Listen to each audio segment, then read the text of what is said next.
Okay. Wow. Okay, my voice is leaving me quickly, so I apologize. But this is the smallest group of images that I have.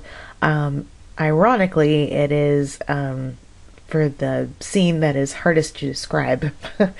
um, this would be for sort of like the private moment, bed scene with the big projection behind it.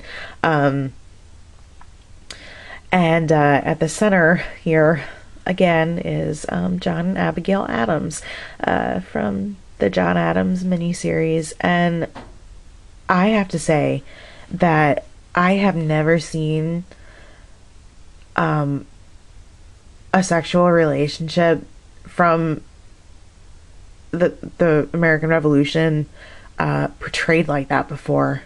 It was fantastic. If you haven't seen it, I really recommend checking it out.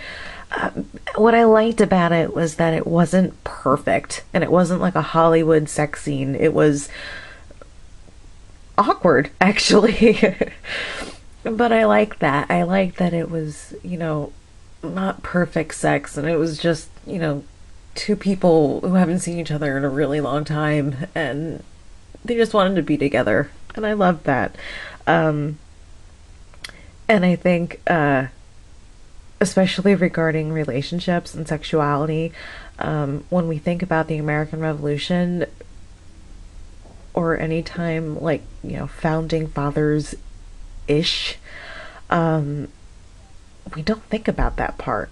If we do, we think about, like taverns and like wild sex, but we don't think about, you know, partners being together. And I wanted to sort of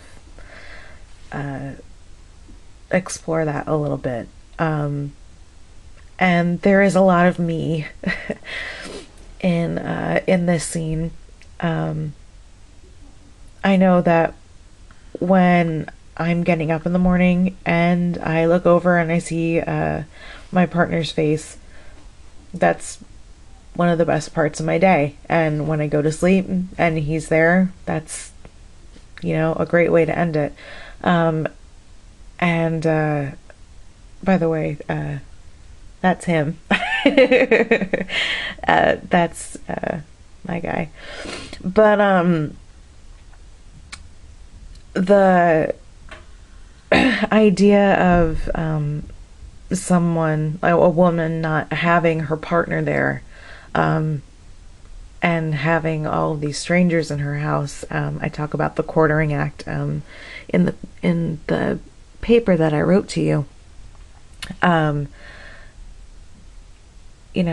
Her private life has become very public, and there are very few moments during her day where she can have, a private thought, private time for herself. So I just kind of imagine that when she wakes up and gets dressed in the morning, and when her day is done, she gets undressed and gets back into bed, those are the moments that she can really have to herself.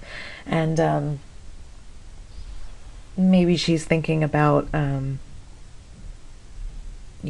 before it all started, and her partner is there, and how she wants that back. So I hope that made sense. This is sort of more imagery I'm going with here, but it's less about. It really is less about sexual identity and being with a partner, and more about finding that sense of peace and comfort in a very uncomfortable situation.